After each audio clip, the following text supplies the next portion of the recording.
Once you're down, you stay down till. Oh, yeah. I don't know where to go. I'm lost.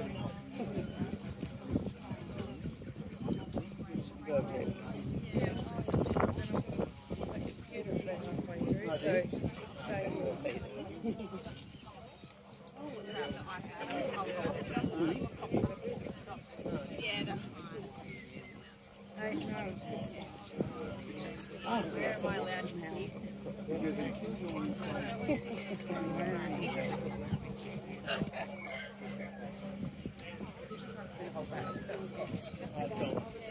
Yeah, do you want it in my bag?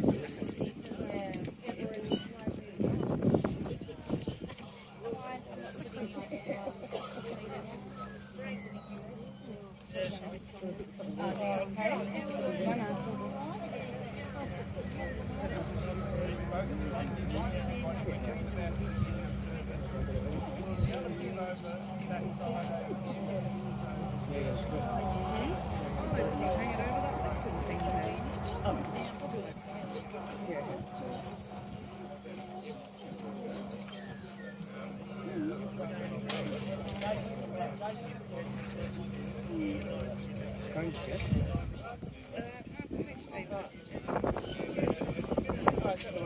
Yes. Yeah, that's all.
It's a long straight road and the engine is deep, and I can't help thinking of a good night's sleep. But the long, long roads of my life are a-calling me.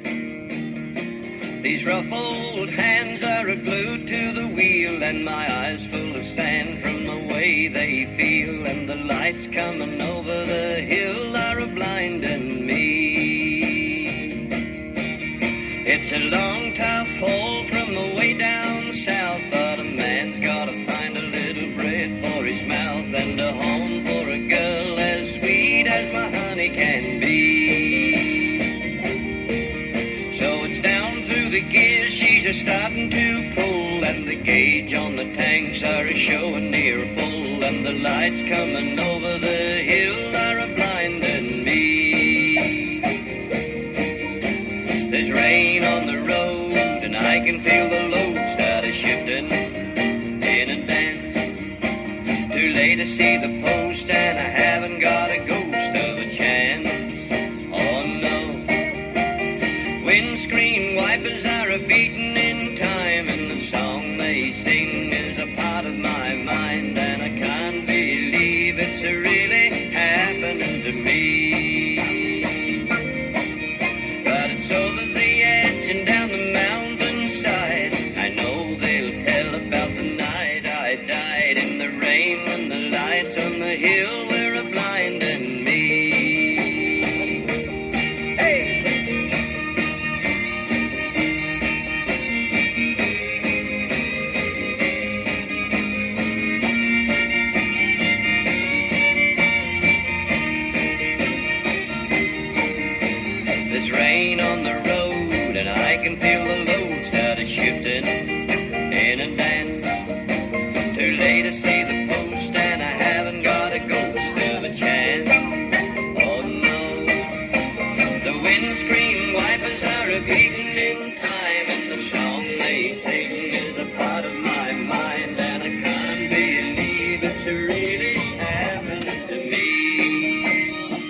He travelled the roads in years gone past, a life he chose and hoped it would last.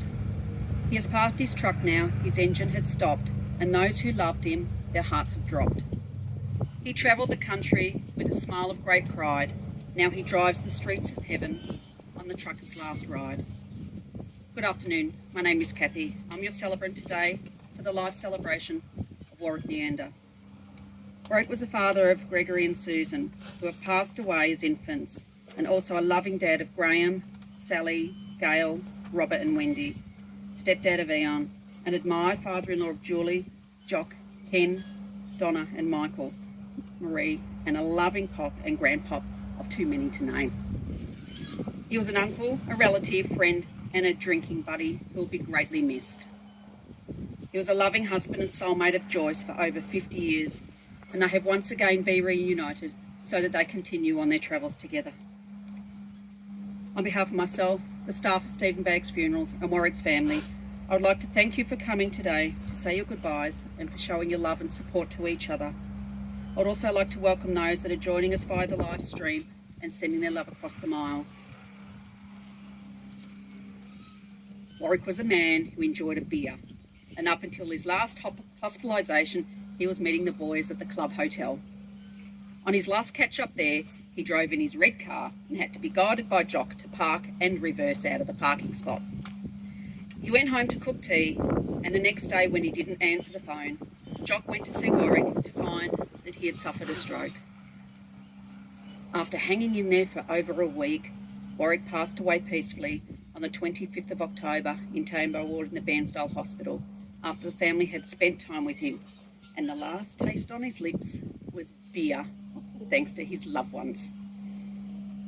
Warwick is being laid to rest here today with his beloved Joyce, and who knows, maybe they're spending time with their babies Gregory and Susan, and a plaque in the baby's honour will be placed here in the future. Following on from this live celebration, you're all invited back to the Club Hotel in Bairnsdale, where you can enjoy a drink in his honour and where you can continue to share your memories together. Today you'll hear about Warwick's life through his eulogy that the family have written, and you'll get a chance to share some of your own memories, either here or back at the Club Hotel later on. I'd now like to ask Sally to please come up and tell us about her dad's life.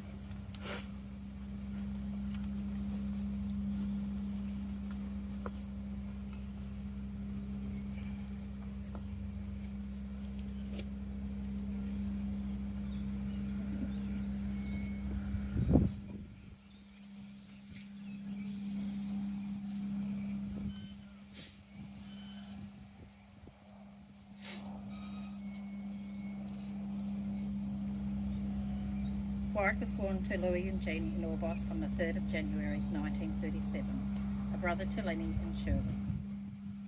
We come across an old school report from Orbost High School, which Warwick attended. At the age of 12, it was reported that his progress was hampered by many absences.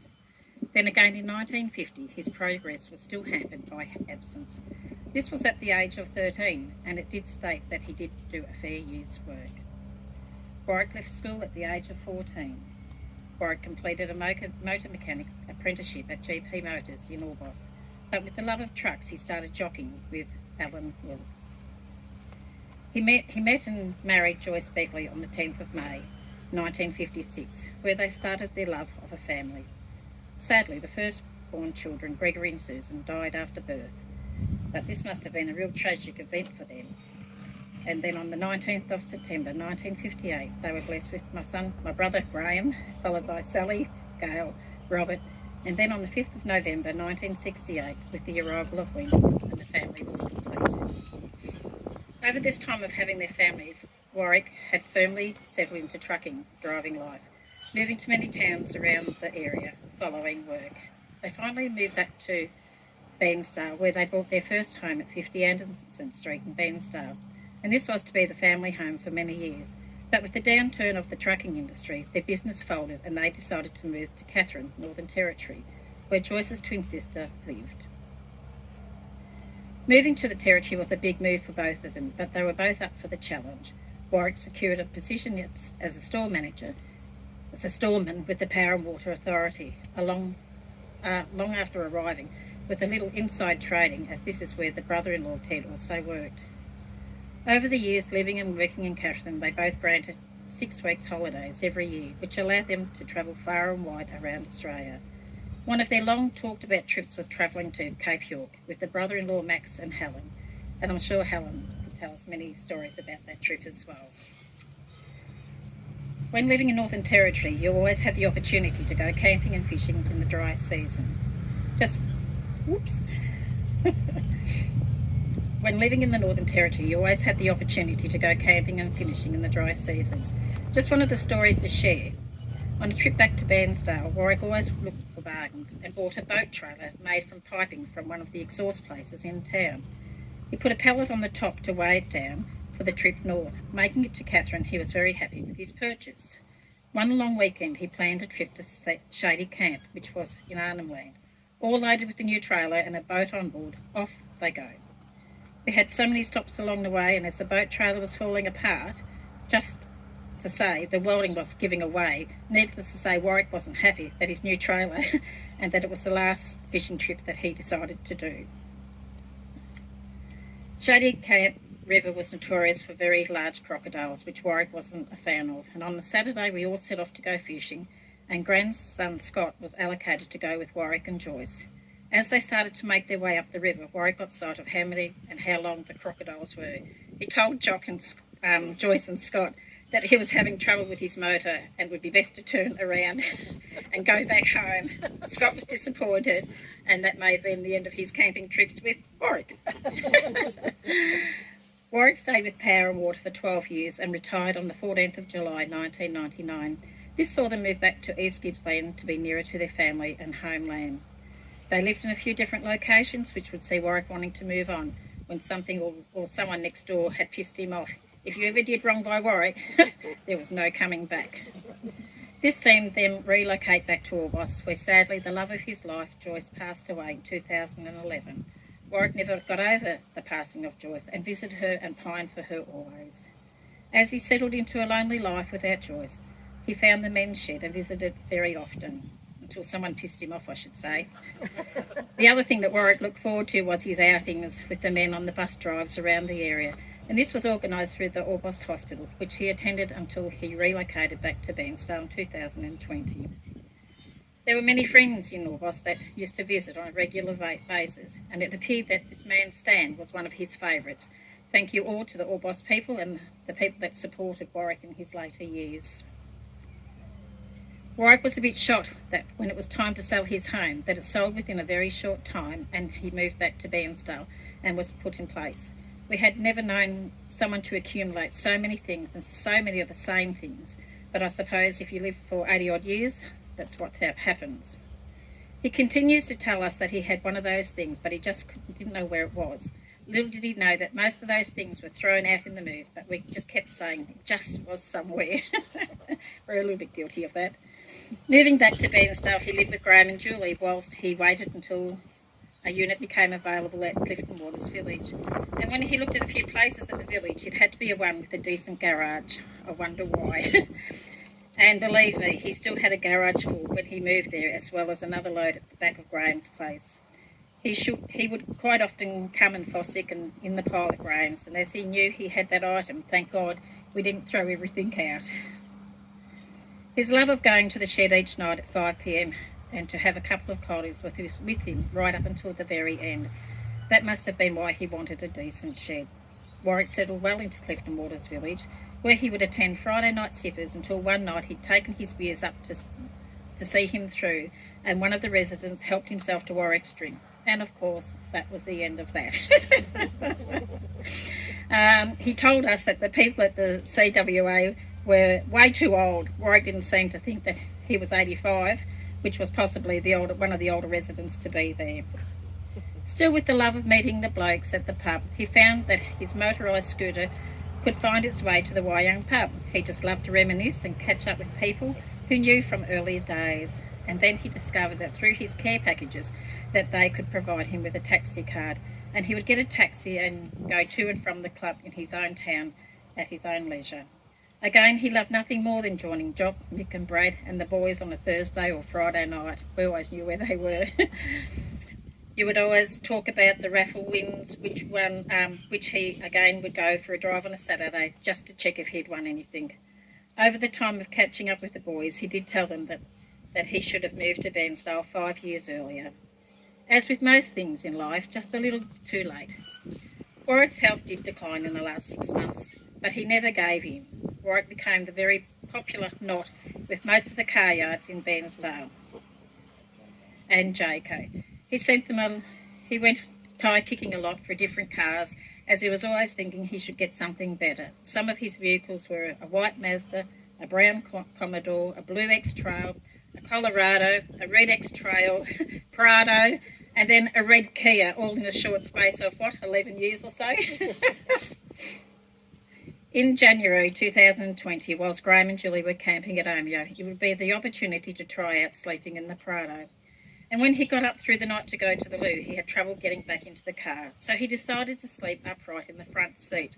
He was very tired the next morning and was very happy to go home. When he said the rain was coming and we needed to leave, he jumped at the opportunity. Warwick also had the love of caravans and still wanted to buy another one to go with the Prado. Once he finally realised he couldn't lift his shoulders or put his arms around above his head, he finally gave in, and thank God that was the end of looking for caravans. Warwick loved camping, fishing and travelling. Whilst we were waiting to see a specialist at the BRHS on the 12th of October, he was still talking about a trip, wanting to do a train trip somewhere, either north or west, but sadly that wasn't to be. Warwick enjoys travel to most places in Australia and continued to talk about them until his last days. His other habits were radios. How many did he have to have? Power tools, torches, clocks. Warwick's love for shopping at Aldi's and brought things just in case. You never know when I might need it. Warwick's health declined over a few months and was admitted to the hospital after having a fall. He had lay on the floor for about 4 hours before he was being heard. And family are grateful to the residents of the staff at the Clifton Waters Village. His first day at the hospital was a short stay because, of course, he didn't like it and he wanted to go home right away. So he discharged back home to stay only for a few days before being admitted again. And this time he was told that as he was in a lot of pain, getting the family together and think of ways to support Dad. Only to receive a phone call on the 19th of September about 8:30 from Warwick to say the Eagle had landed and he was in less pain. That's a little bit of a joke there. They transferred Warwick to another ward, and as he needed assessments to see if he could manage at home on his own, he was quite unsteady on his feet.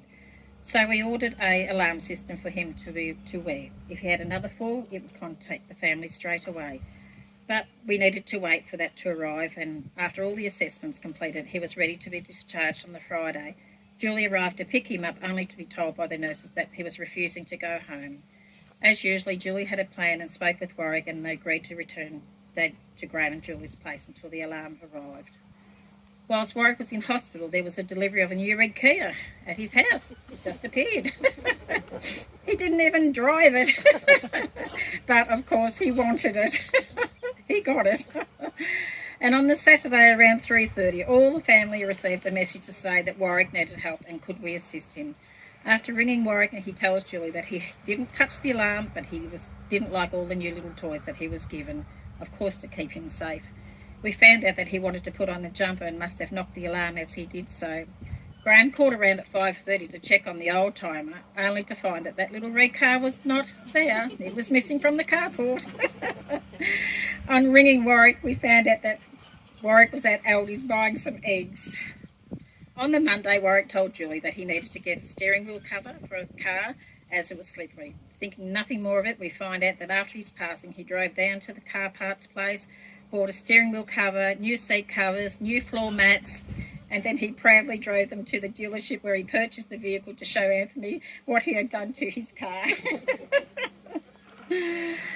On the Thursday evening at the pub, O'Clock, Jock said to Spongy, don't turn around, but there is a red car that has just pulled up.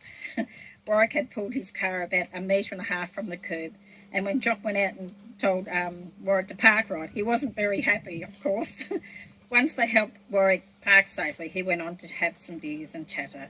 On leaving the pub, his grandson Bradley and Jock helped Warwick reverse the car out of the car park by stopping the traffic from coming around the corner until Warwick was heading in the right direction for home. Bradley made sure he made a phone call to Pop a bit later in the evening to ensure that he'd got home okay.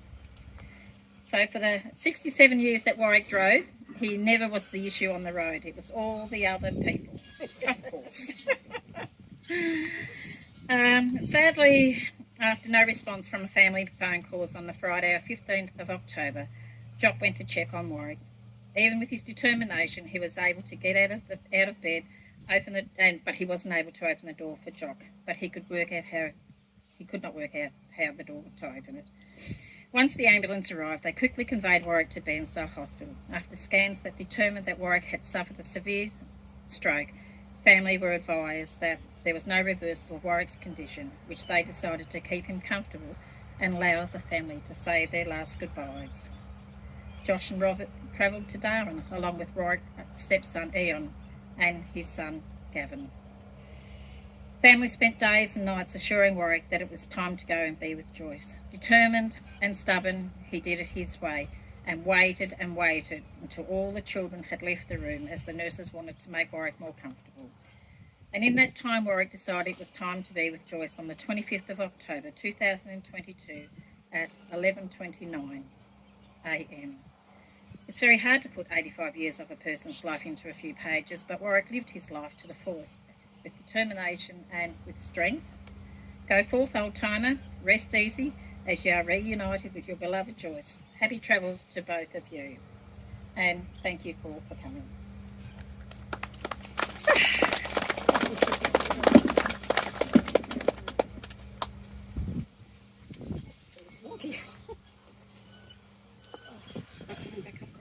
Anything? No. Okay, so we have family members. No, I'm not. Wendy? Yeah.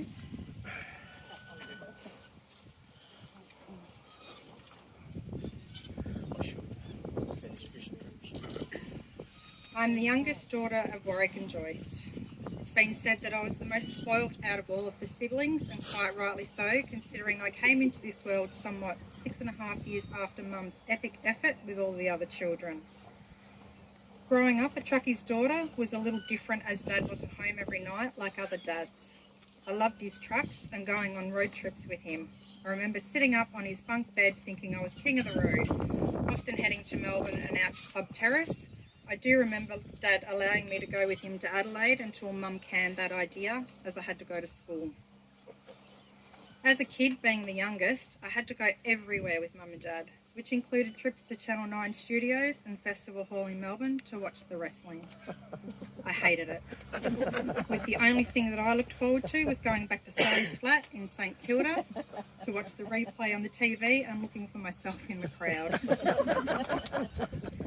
I remember as a 15-year-old with one of my besties, Lisa, sneaking out the bedroom window to head back to a party we'd been to earlier in the night. Only for everyone to go dead quiet when there was a knock on the door and a very grumpy looking dad standing there gesturing at me to get here right now. Lisa and I very gingerly left the party thinking I was grounded for life. When I was 16, I met Michael. I remember being terrified to introduce him to Dad. Thankfully, Dad liked him and welcomed him into the family, with Michael even escaping the talk down the back shed, like unlike boyfriends my sisters had brought home before me. At 18, when Mum and Dad moved to the Northern Territory, I moved to Bruthen to live with Michael. There was a period where I didn't see much of Mum and Dad except for my 21st birth of my children and the odd holiday. After some 12 years or so in the NT, Mum and Dad returned to Victoria, residing with us for a few months until they found a home to call their own and settle into. We really reconnected during this period and spent a lot of time together, touring around, fishing and going to the footy. Friday nights, Dad would head to our mate's garage with Michael for beers, whilst Mum and I hung out having drinks, alternating between each other's homes with the kids in tow.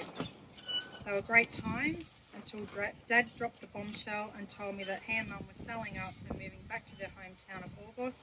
I was not happy at all and let him know in no uncertain terms. I adjusted to having the distance once again, which became even less when we bought a pub and moved to Now and Hour. This was a little closer to Orbost, being the perfect stopover for Mum and Dad in their travels to Bairnsdale and back for a nice cold beer. When Mum passed in 2011, it broke Dad's heart, as he had lost the love of his life and soulmate. It was a tough time, with Dad often indicating he wanted to be with Mum. Michael and I would visit Dad for lunch at the Bottom Pub in Orbost. As they both have a mutual love for beer, this presented me with the challenge of getting the buggers out of the pub each visit. About 6 months ago, I asked Dad if I could have a copy of his signature so I could get it tattooed on me. He very diligently practiced his best signature, which I now carry with me permanently together with Mum's. I take great comfort in knowing that Dad is no longer suffering and feel very privileged to have spent his last days by his side, sharing stories and tales with my siblings. Dad, you were tough right to the end. You did it your way. Rest in peace, old timer, for it's now for you to reunite with Mum.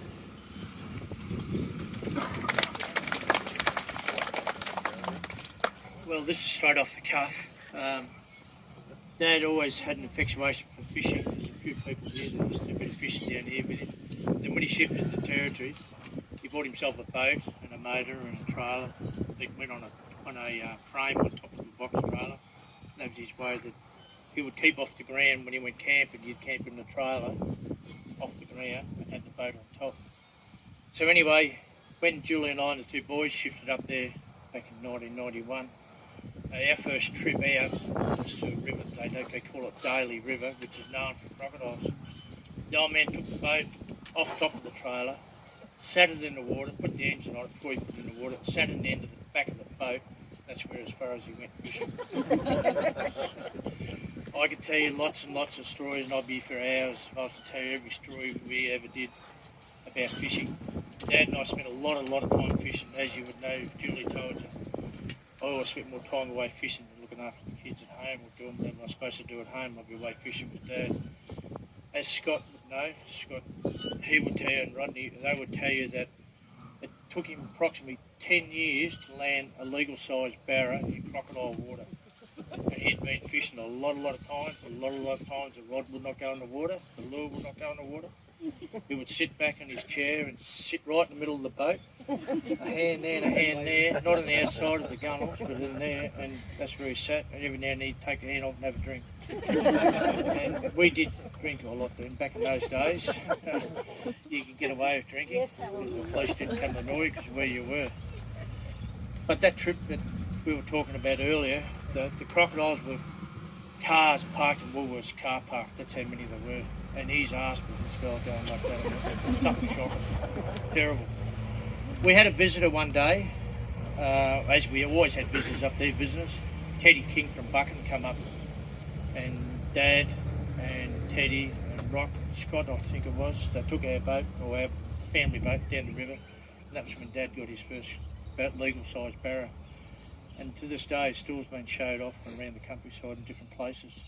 It was up at the Buchan pub before it burnt down, and Teddy King took pride in that one. So along the way, we did catch a lot of fish. Along the way, we caught a lot of tails, as I say. Drank a lot, played a lot, lived hard. Until he shifted down here.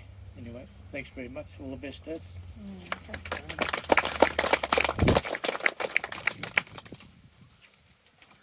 Well, all you kids did a bloody good job. Now, is there anyone who else would like to come up and share a few memories? Okay, back at the pub later on it is to share them.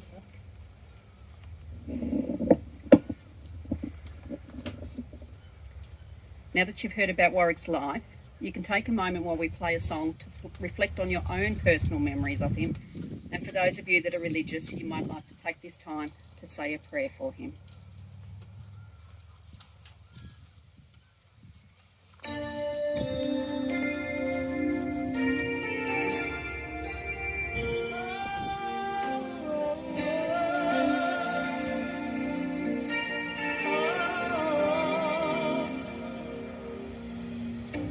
It must have been cold there in my shadow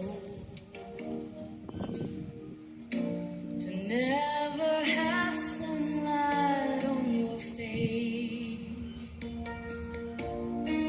You were content to let me shine, that's your way. You always walked a step behind. So I was the one with all the glory, while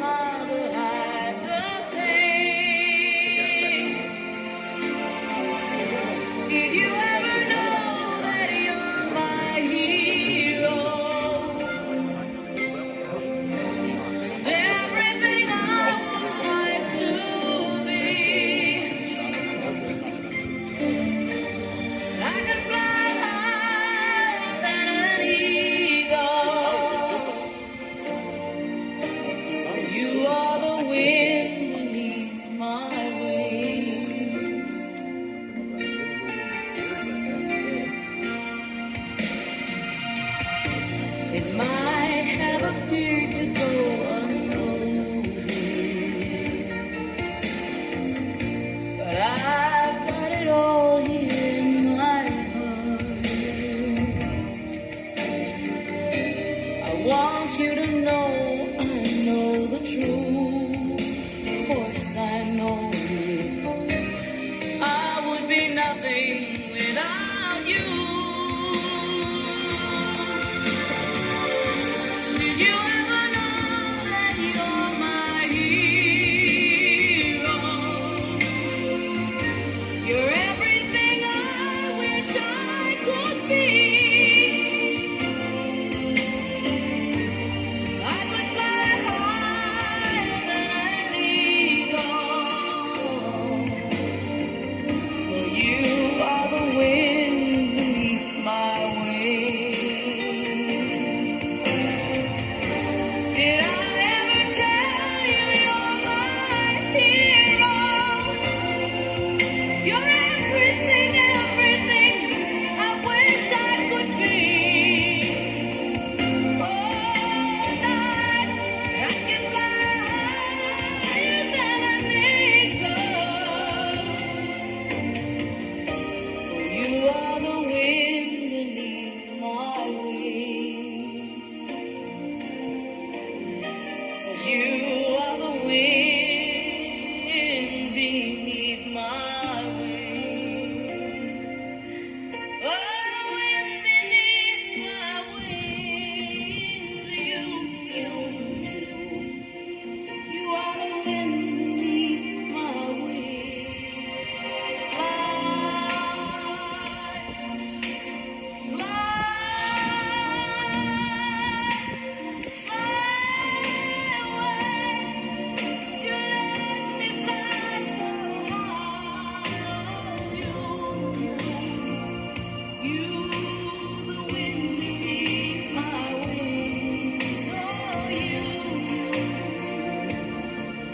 The wind beneath my wings.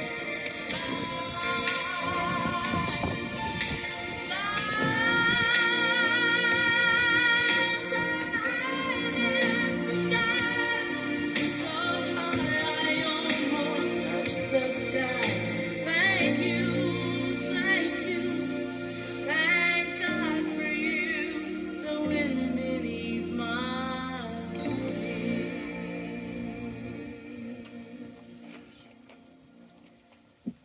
We can thank the breeze that's blowing because it blew my book open to a message from Teresa Berg. Teresa sent this message down from her uncle. Firstly, on behalf of myself and my children, I would like to pass on my condolences to all of the family. I wish I could be there with you today, but due to circumstances, it was not possible. Thanks to modern technology, I am able to live stream. Bet you she was a bit worried. I know because of the upbringing you had, you'll do all your dad proud. I didn't have a lot to do with Uncle Warwick and Auntie Joyce when growing up. Distance and life made it hard. Sadly, the only time we got to catch up was at family funerals. Now as our family home was only a block from the local pub, need I say more, Auntie Joyce and I found a place to bond with a wine or two. That's bottles. With Uncle Warwick just doing the gentleman thing and escorting us, or maybe that was keeping us in check. Great memories were formed. Then years on, I lost my husband to cancer, and not long after, Uncle Warwick lost the love of his life. A random phone call to him one night just to check in, see how he was doing, was the best phone call I ever made. From that call, we planned for him to come and stay with me, and as they say, the rest is history. More trips happened, or I would prefer to say wonderful memories. More trips happened, caravan in tow, and staying with John, my brother. Then a family Christmas with us. Now, Uncle Warwick told us for months that he would bring the venison, because, as I'm sure he has told you all, chicken's cheap, venison is dear. From that first trip to his last, I cannot thank you enough for sharing your dad with me. My kids didn't call him Uncle, he was Poppy Warwick. He even went to my daughter's school on Grandparents' Day when she was 8. She was so proud. He gave my kids and myself the strength to move forward, to know we had someone, and what a someone he was. Together we laughed, we cried, we learned together how we could move forward and live and love, but still be true to our true loves. Shine bright, enjoy a beer or two with the family. You're a true Aussie gentleman and family man. Thanks for the memories. Thanks for Kayla's and my iTunes consisting of nearly every Slim Dusty song. I'm not going to thank you for hangover memories though. You always bounce back quicker than us.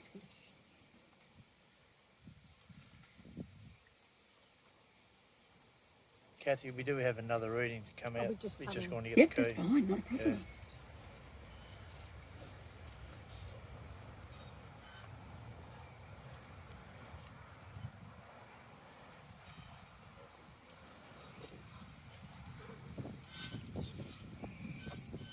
Be the fastest you run for a while.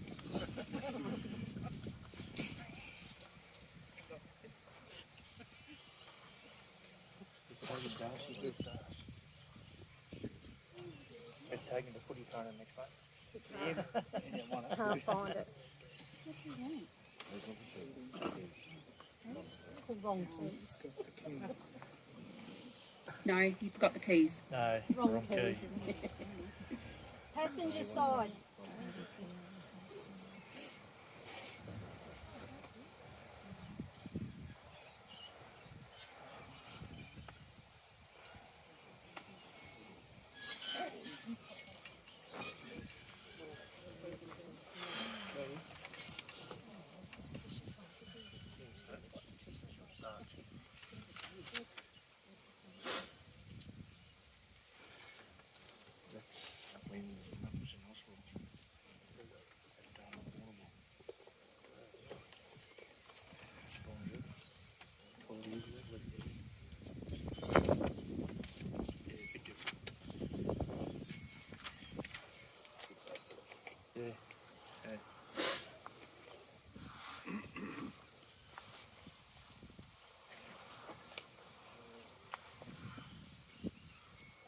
I have another message from Warwick's niece, Trish, from Port Lincoln, which was Warwick's sister Shirley's only child.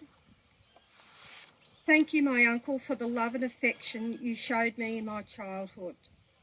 Those days I spent with you and Auntie Joyce were some of the happiest memories. I'll miss the talks on the phone. You were always there for me. Love, Trish. Rest in peace, my beautiful uncle. And they did talk on the phone quite often, and the Wednesday before the pub Thursday, Trish was the last time that Trish had spoken to Warwick, so it's just like she knew there was something going on, so that's from Trish. So an all-round family man, special uncle as well. Hang on. Hang on. Oh wait, there's more. What's he doing? Sorry to drag this out. Our family have a member, our brother up in Darwin, who also passed his best wishes on for all of us down here while we're doing the business down there, and he's up there struggling to recover from certain issues he's got in his own health. That's Robert, Donna, Josh, Craig and Sonia.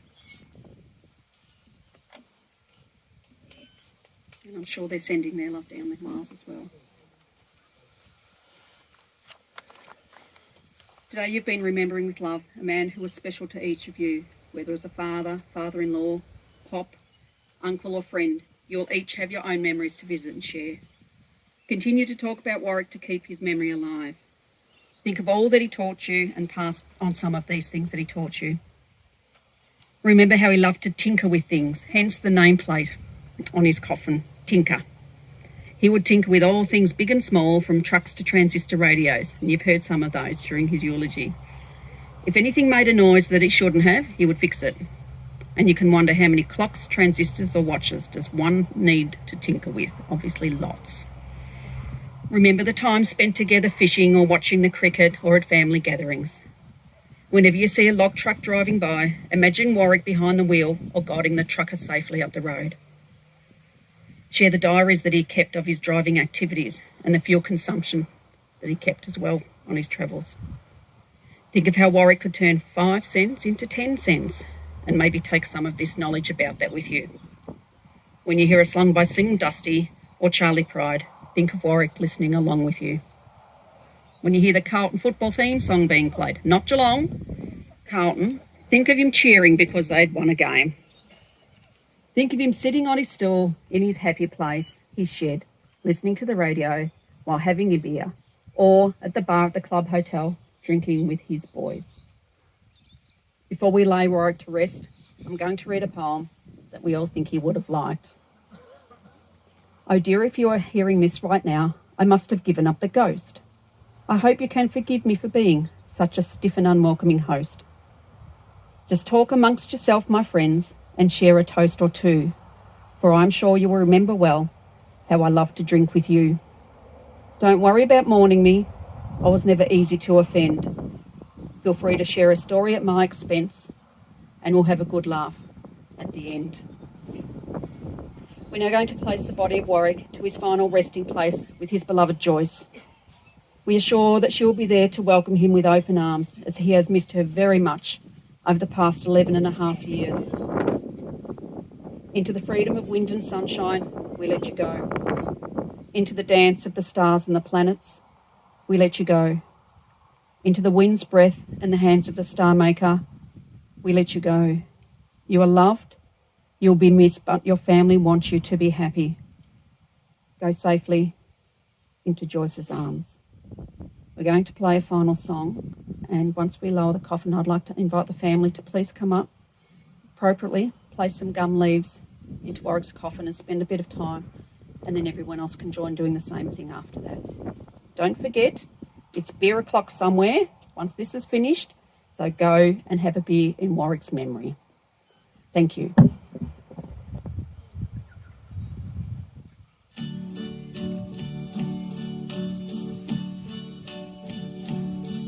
And now the end is near, and so I face the final curtain. My friend, I'll say it clear, I'll state my case, of which I'm certain. I've lived a life that's full. I traveled each and every highway, and more, much more than this, I did it my way. Regrets, I've had a few, but then again, too few to mention. I did what I had to do, and saw it through without exemption. I planned each charted course, each careful step along the byway, and more, much more than this, I did it my way. Yes, there were times, I'm sure you knew, when I bit off more than I could chew. But through it all, when there was doubt, I ate it up and spit it out. I faced it all, and I stood tall, and did it my way. I've loved, I've laughed and cried,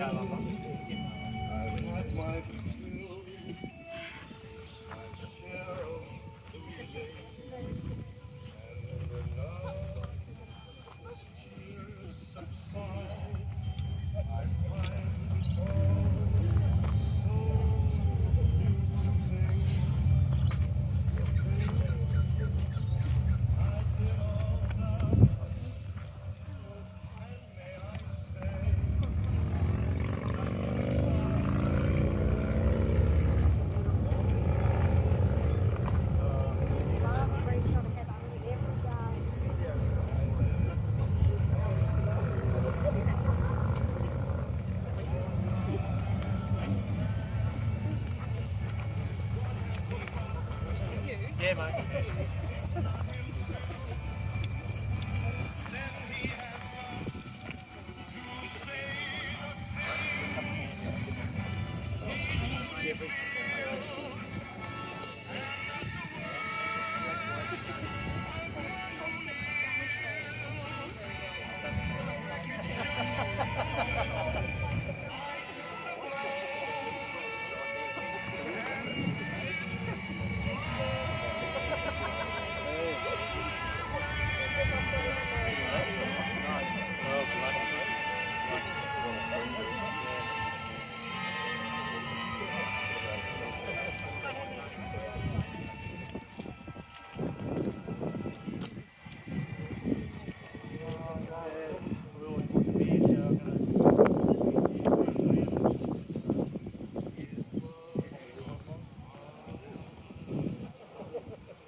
Yeah, I'm 21. What?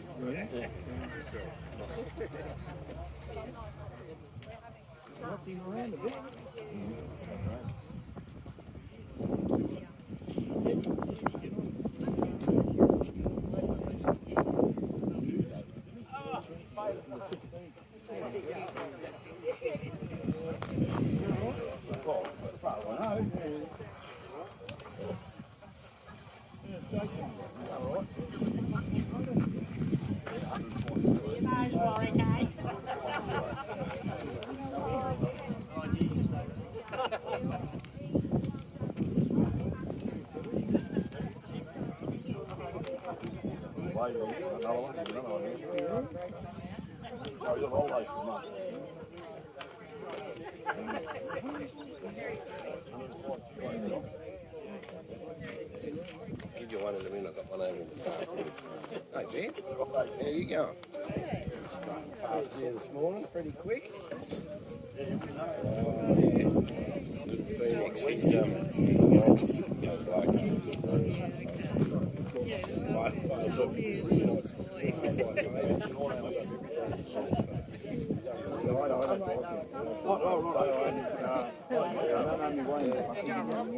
Talk to me. Two dogs showing him the new shoes. He's a freaking character. Unbelievable.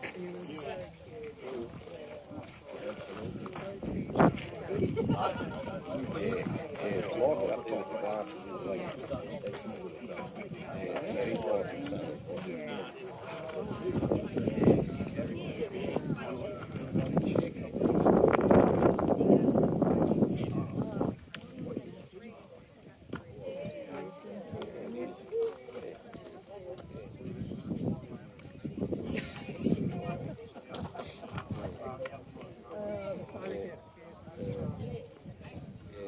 Well, rains one day. I'll go a little bit early. I usually keep going down now instead of across, but it depends how wet it is. I'll go and see when it is.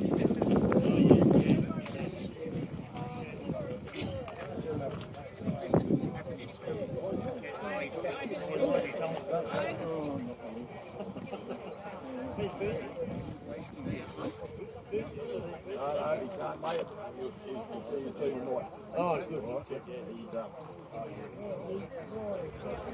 Oh, The joke's on him.